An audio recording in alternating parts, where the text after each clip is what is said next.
کہتے ہیں بات ہی نہ کرو، یہ ہمارا ذاتی معاملہ ہے، اس پہ بات نہ کرو۔ شادی بھی آپ کا نجی معاملہ تھا، لیکن ڈھنڈورا پیٹ دیا کافی ہے۔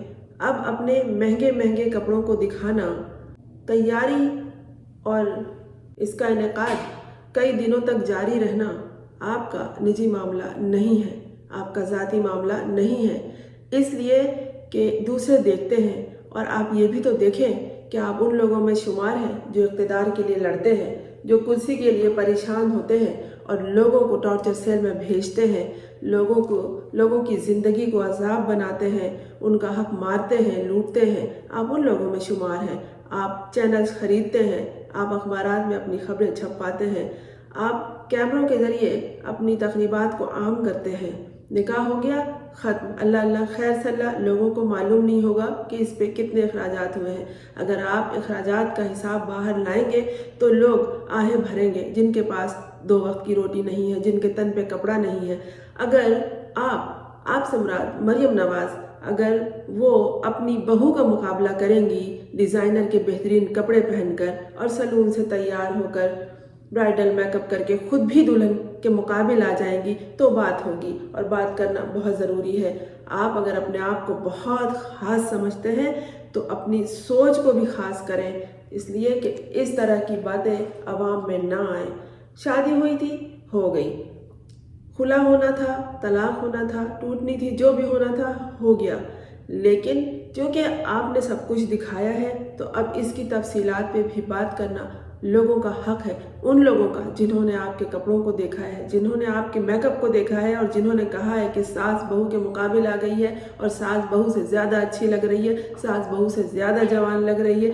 ایسا بھی ہوتا ہے کہ کوشش کی جاتی ہے کہ دلہن کے خاندان کا کوئی فرد دلہن سے زیادہ بہتر نہ لگے۔ دلہنیں سب اچھی ہوتی ہیں، سب نہایت خوبصورت اور حسین و جمیل ہو جاتی ہیں دلہن بن کے لڑکیاں، لیکن یہ کہنا کہ ساس زیادہ اچھی لگ رہی تھی یا نند زیادہ اچھی لگ رہی تھی، بہت معیوب سی بات ہے، ایسا نہیں ہونا چاہیے۔ اور اگر ہو بھی گئی ہے یہ بات تو اس کو کہنا نہیں چاہیے۔ اگر آپ کی 3rd کلاس سوچ نے یہ سمجھ لیا ہے کہ میں ساس ہوں اور میں اپنی بہو سے زیادہ اچھی لگ رہی ہوں اور میں اپنی نوکرانی سے زیادہ اچھی لگ رہی ہوں، تو یہ بہت غلط بات ہے۔ آپ نے غلط بات کی ہے، آپ پہ اعتراض کیا جائے گا، یہ آپ کا نجی معاملہ نہیں۔ آپ نے اپنے معاملات کو عوام کے سامنے رکھ دیا ہے، عوام تک یہ بات پہنچ گئی ہے، تو بات تو ہوگی۔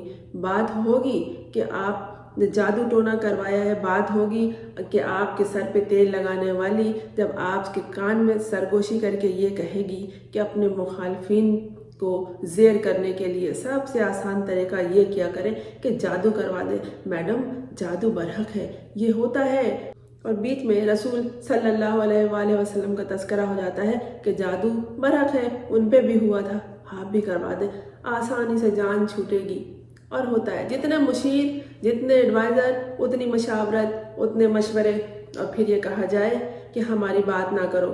ایک لڑکی کی زندگی پہ داغ لگ جاتا ہے، ہو تو جاتا ہے کہ اس نے خلا لے لیا یا اسے طلاق دے دی، جو بھی ہے، لیکن ہے قطر میں رہنے والی لڑکی کو بہو بنا بھی لیا جائے تو اس کے پیچھے جو سیاسی معاملات تھے ان سب سے آپ کو ہاتھ دھونا پڑا۔ جو نیت تھی وہی حاصل ہوا۔ اعمال کا دار و مدار نیتوں پہ ہوتا ہے۔ ہر کوئی آپ کے غلام گردشوں میں نہیں رہ سکتا۔ اعلیٰ تعلیم یافتہ لڑکیاں اس طرح کے ماحول کو، اس طرح کے لوگوں کو پسند نہیں کرتی، اور عائشہ سیف نے، سابقہ بہو نے، یہ کہہ دیا ہے کہ اس کے ساتھ کیا معاملات تھے۔ ایسے معاملات رہنے والوں کو چھوڑ دینا لازم ہوتا ہے، کیونکہ پھر شادی کا کوئی مقصد نہیں ہوا۔ آپ نے، اگر ساس نے یا سسر نے ایسے معاملات کو سامنے رکھ کر اگر شادی کر بھی لی تھی، لیکن جو دلہن تھی یا اس کا باپ تھا یا اس کی ماں تھی، اس کے ذہن میں اس طرح کی بات نہیں ہوگی۔ کوئی اپنی بیٹی کو اس طرح سے بھیٹ نہیں چڑھاتا سیاست کے، جو آپ نے اپنے بیٹے کو چڑھا دیا۔ بات چیت تو ہوتی ہے، لیکن محترمہ، ہر معاملات میں، اولاد کے معاملات میں خاص طور پر سیاست کو اگر شامل کی تو نسلیں برباد ہو جاتی ہیں، اور وہی ہوا، خدا نہ کرے کہ اس میں کسی کی نسل برباد ہو اور کسی کا گھر برباد ہو اور کسی کی زندگی برباد ہو۔ سابقہ بہو عائشہ سیف آپ سے زیادہ اچھی سوچ کی مالک کہی جا رہی ہے، سلجھی ہوئی شخصیت ہے اس کی، وہ اپنی زندگی کو بہت آگے لے جائے گی۔ کسی کے انتظار میں اور وہ بھی جو شادی کا مقصد ہو اور وہ حاصل نہ ہو سکے اور پھر وہ کچھ نہ ملے تو پھر کیا رہ جاتا ہے شادی میں؟ ایسی شادیاں نہیں چل سکتی۔ اور آج کے دور میں جس میں نیت کی خرابی بھی شامل ہو، پھر بھی کہتے ہیں کہ ہمارے معاملات پہ بات نہ کرو، بہت غلط ہو گیا۔ ایسے وقت میں یہ بات سامنے لے آئے یہ لوگ کہ ہمارے معاملات اور خراب ہو گئے ہیں، تو جس کی بیٹی ہے اس کے باپ کو پورا حق ہے کہ وہ اپنی بیٹی کے معاملات کو دیکھے۔ اولاد پیدا کی ہے تو بہت آخر تک ان کا ساتھ دینا پڑتا ہے، یہ نہیں کہ جیسے تیسے کے ساتھ باندھ دیا۔ ان کے خیال میں، لڑکی کے ماں باپ کے خیال میں تو انہوں نے جیسے تیسے کے ہاتھ میں نہیں دیا تھا اپنی بیٹی کا ہاتھ، لیکن جو معاملات پیش آئے وہ بیٹی ہی صحیح کہتی ہے۔ شرعی طور پر، اخلاقی طور پر، معاشرتی طور پر یہی دیکھا جائے گا کہ وہ لڑکی کیا چاہتی ہے۔ نہیں رہنا چاہتی تھی، چلی گئی، لیکن جب اس پہ بات آئی تو اس کا حق ہے کہ وہ اپنی وضاحت کرے، اور اس نے کہہ دیا۔ لیکن لوگوں سے یہ کہنا مختلف ذرائع سے کہ آپ اس پہ بات نہیں کریں، بات تو ہوگی۔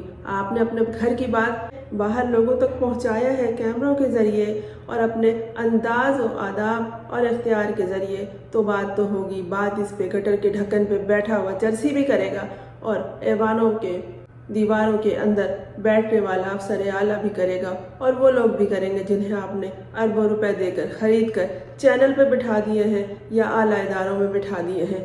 اکبر الہ آبادی نے کہا تھا کہ ناچے خوشی سے خود دلہن اپنی بارات میں، لیکن یہاں ہم نے دیکھا کہ دلہن تو اپنی بارات میں نہیں ناچ رہی تھی، لیکن ساس اپنے بیٹے کی بارات میں ضرور ناچ رہی تھی، گا رہی تھی، تالیاں پیٹ رہی تھی اور ڈھول بجا رہی تھی۔ اس کا حق ہے، وہ اپنی اولاد کی شادی پر خوش ہو سکتی ہے، لیکن اسے دیکھ لینا چاہیے کہ اس نے اس شادی سے قبل خود کو عوامی شخصیت بنا رکھا ہے، اور عوامی شخصیات کو بہت سے معاملات کو پیش نظر رکھ کے آگے بڑھنا پڑتا ہے۔ اس کی عوام جس کے پاس پہننے کو کپڑے نہیں ہیں، اور جس کے پاس کھانے کو روٹی نہیں ہے، جس کے پاس موسموں کی شدت کا مقابلہ کرنے کے لیے لباس نہیں ہے، وہ آپ کو دیکھتا ہے، پھر کیسے نہیں بات ہوگی؟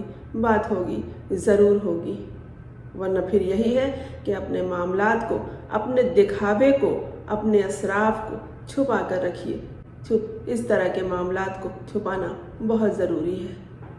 لیکن شادی کا ڈھنڈورا پیٹا جاتا ہے، اس طرح اگر علیحدگی ہو گئی ہے تو اس کے بارے میں بھی بتانا ضروری ہے کہ یہ رشتہ ٹوٹ چکا ہے۔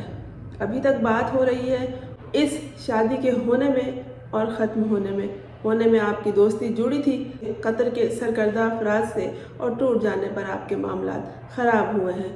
آپ کے معاملات آپ کے ذاتی معاملات تھے، حالانکہ ہونا تو یہ چاہیے کہ آپ کے تمام معاملات، آپ کے اٹھنے بیٹھنے، بولنے سونے جاگنے سے کے علاوہ دیگر تمام معاملات، دوستی اور دشمنی تک کے، آپ کی مملکت کے حوالے سے، آپ کی پارٹی کے حوالے سے، آپ کی عوام کے حوالے سے ہونا چاہیے۔ لیکن یہ سب افسوس، صد افسوس کہ صرف آپ کی ذات کے حوالے تک محدود ہے، اور یہی بہتر رویہ نہیں ہے۔ کیا خیال ہے آپ کا؟